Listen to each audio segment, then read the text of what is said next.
बिस्मिल्लाहिर्रहमानिर्रहीम। ख़ातिन हज़रात, अख्तर अब्बास का सलाम पहुँचे। कच्चे कानों का दर्द हो या कच्ची लकड़ी के टूट के गिरने का दर्द, ये दोनों बहुत तंग करते हैं।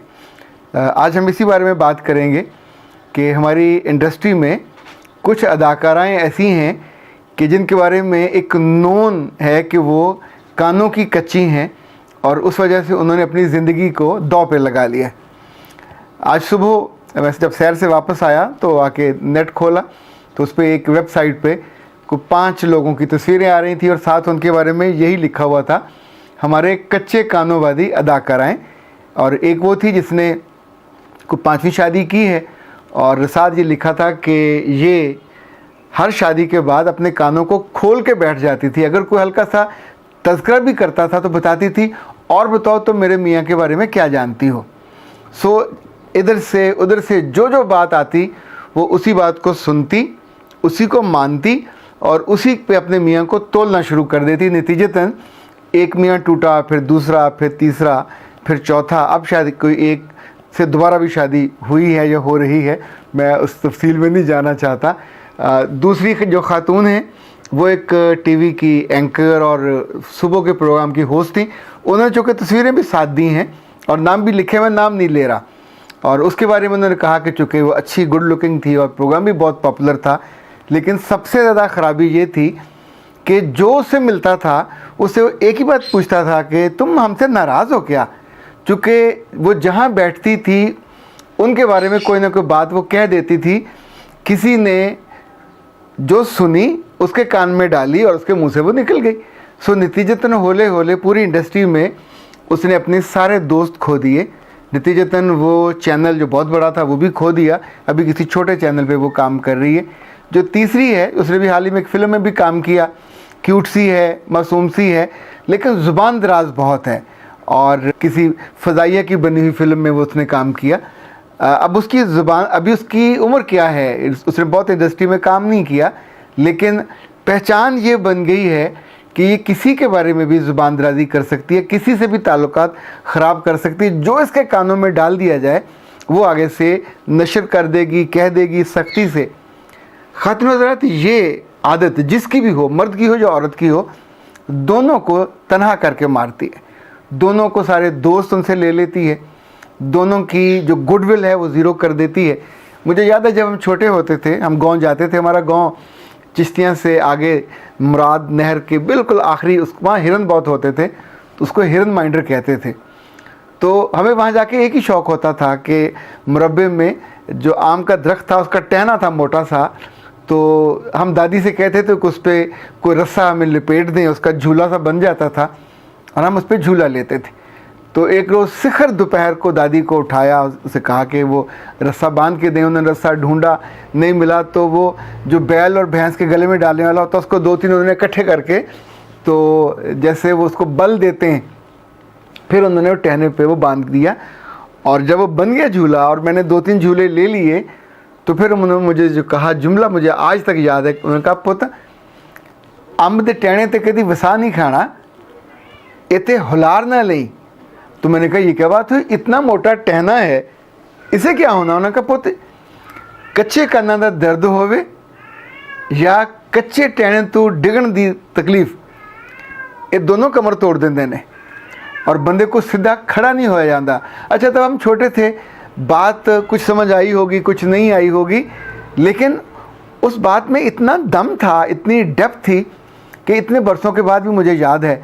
और दादी ज़रा आगे गई किसी काम वाम से और हमने फिर वो ज़ोर से हलूना लिया। हलूना समझते हैं आप, कि आप जब ज़ोर से उसको पींग चढ़ाने की कोशिश करते हैं।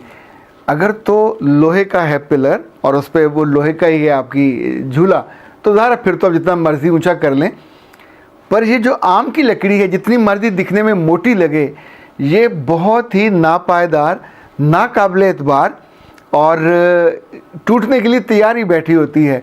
सो टूट गई तड़क करके, क्या वो कहते हैं, लाई बेकदरा नाल यारी, तो टूट गई तड़क करके। ये कच्ची लकड़ी हो या कच्ची ज़ुबान और कच्ची अकल और कच्चे ताल्लुकात और हर सुनी सुनाई बात पे यकीन करके उसको लेके भाग खड़े होना, ये ज़िंदगी भर तकलीफ़ देता है। ये आपकी ज़िंदगी में खुशियों को, दोस्तों को even end of the day आपकी जो गुडविल है उसको भी साथ ही ले जाता है और आप खाली हाथ रह जाते हैं। खातिन हज़रात, कभी गौर कीजिएगा कि आप उन लोगों में से ना हो, क्योंकि हमारे आसपास ऐसे कुछ लोग ज़रूर होते हैं जो दूसरों की देखा देखी फ़ैसले करते हैं या दूसरों से सुन के फ़ैसले करते हैं। ख़ास तौर पर ख़वातीन को अपने मियों के बारे में बड़ा एतराज़ भी होता है, एहतजाज भी करती हैं और उन्हें दुख बहुत होता है कि जो बातें हम कहती हैं पक्की करती हैं कि ये ऐसे करना है, ये सोचना है, और एक लाइन बनाई होती है घर में, तो जो ही ये जाके किसी और जगह बैठते हैं तो जो इनके कानों में पड़ता है फ़ौरन अपनी राय बदल लेते हैं। ये जो राय बदलने वाले लोग हैं बहुत जल्दी सुनी सुनाई पे बैठे किसी जगह, तो जो फ़ैसला खुद करके आए होते हैं वो छोटा फ़ैसला हो या बड़ा फ़ैसला हो, चूँकि इनके मन में एक तरतीब बनी होती है, कान में जो पड़ेगा दैट्स वैलिड, तो जो सबसे आखिर में पड़ेगा वो पिछले बिल्कुल पानी फेर देगा। दूसरा, इन्होंने दूसरों को देखा देखी, कपड़े भी पहनने होते हैं तो अपनी मर्ज़ी के नहीं, दूसरों के कलर के, डिक्शन भी वो इस्तेमाल करनी जो दूसरे करते हैं, मेकअप भी वो करना जो दूसरे करते हैं, लड़ना भी उसी पैटर्न पे जो दूसरे करते हैं। सो याद रखिएगा, जब आपकी अपनी आइडेंटिटी नहीं होती, आपकी अपनी शनाख्त क्या है। जब मैंने ये सुबह इन लड़कियों के बारे में ये पढ़ा तो आप सोचिए मुझे क्या अच्छा लगा होगा।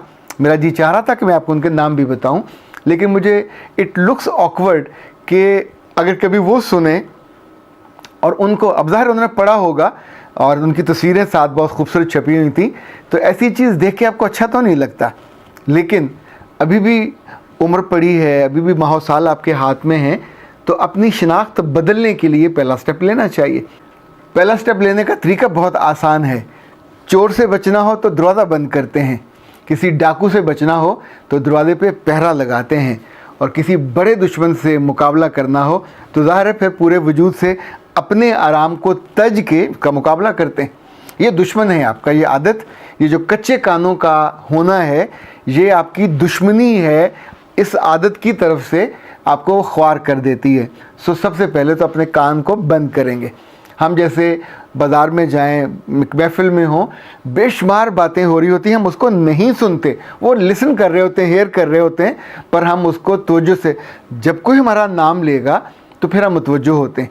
इसी तौर पे दुनिया में बहुत सारी बातें हो रही होती हैं, लड़कियां गॉसिप करती हैं, गप मारती हैं दूसरे के बारे में, बिल्कुल बाकायदा बातों को छोड़ा जाता है और आप उनको लेके चल पड़ो और फिर उसी के कैरियर बन जाओ, तो अल्लाह माफ़ करे, ये कोरोना से कम है कि किसी के बारे में चुगली या ग़ीबत या एक प्लांटेड जुमला लिया और आप कोरोना के कैरियर बन के जगह जगह पहुंचते गए, जहाँ जहाँ से आप गए वहाँ से आपने इस आदत को, इस बात को फैलाया। अच्छा, जब वो पलट के आपकी तरफ आती है उस लम्हे कितनी ख्वारी होती है, ज़रा उसको विजुलाइज करके सोचिए कि कितनी ज़रूरी है, कितनी जल्दी है कि आपको फ़ौरन इस आदत से रुक जाना चाहिए।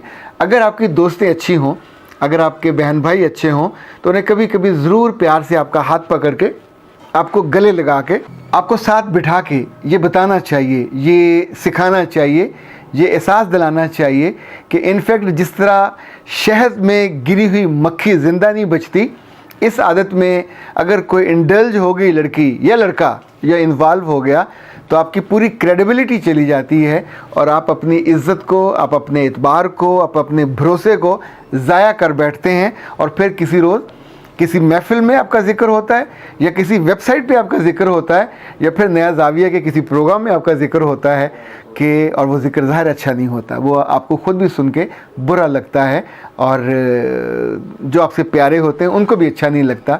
पर अपनी इस शनाख्त को बदलना चाहिए। जब तक ज़िंदगी है तब तक आस है, तब तक उम्मीद है। आस और उम्मीद को गले लगाना चाहिए, इसको अपने हिर्ज़ जान बनाना चाहिए और अपनी आदत को बदलने की कोशिश करनी चाहिए। अख्तर अब्बास को इजाज़त दीजिए। अस्सलाम वालेकुम।